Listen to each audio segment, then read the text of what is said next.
Personal Story segment tonight. You may remember about 2 years ago, we had atheist Richard Dawkins on the Factor. He is on a crusade to convince believers they're idiots. Well, now Mr. Dawkins has a new book partially aimed at children called The Magic of Reality. I talked to him earlier this week.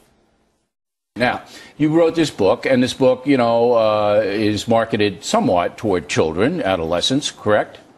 It is. Yeah, and you want them to not only believe in science, which I think is a good thing, but reject God and religion. No, this is a book about science. It doesn't talk about God. It mocks God. I looked at it. No, it doesn't. Yeah, which bit have you looked at? I mean, I went through that book, and you basically are saying that everything can be explained by science, correct? Well, everything about the natural world can be explained by science, but where does it mock God?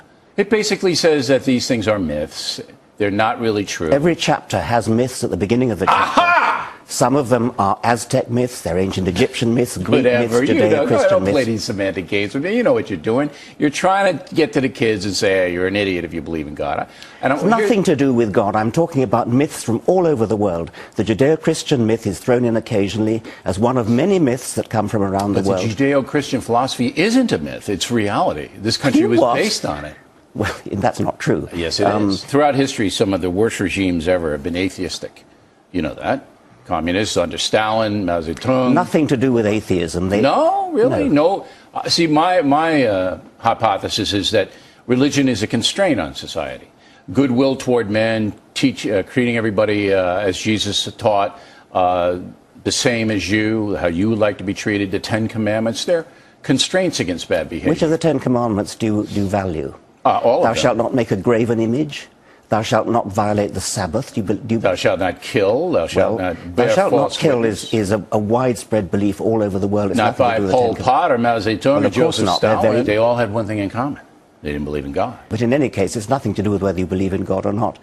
You don't see it's a constraint? You don't see religion as being a constraint on human behavior? The bad Not part? really. No, really? I mean, I think there's been evil. I don't want to get into a shouting match about who's more evil than who. Are we shouting? What I do think is that there is a logical connection between believing in God and sometimes doing evil things. Sometimes, absolutely. You see that in the Holy War, the Jihad. Yes, indeed. But there's no logical connection between being atheist and doing evil things. It's just incidentally true that, say, Mao Zedong and Joseph Stalin happened to be atheists, but that wasn't what drove them. What drove them was a political ideology that had nothing to do with atheism. But again, I come back to the constraining influence of religion, that it does discourage this kind of behavior, because we'll go back to the thou shalt not kill commandment. Now, the last time we were here, you were honest enough to admit you don't know the origin, whether it was a meteor or something like that. And you said to me, we're working on it, and I said to you,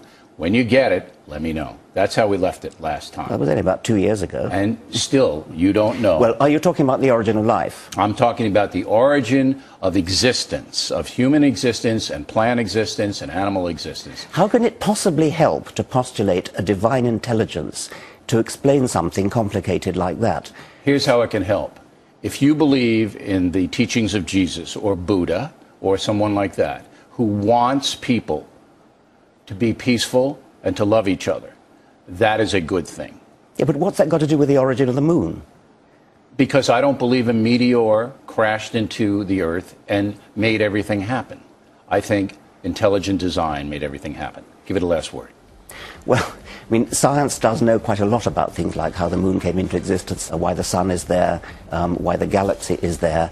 Science doesn't yet know how everything started, and as I said last time, they're working on it. All right. Okay, we appreciate you coming and taking the fire, Mr. Dawkins. The book is The Magic of Reality. Thank you.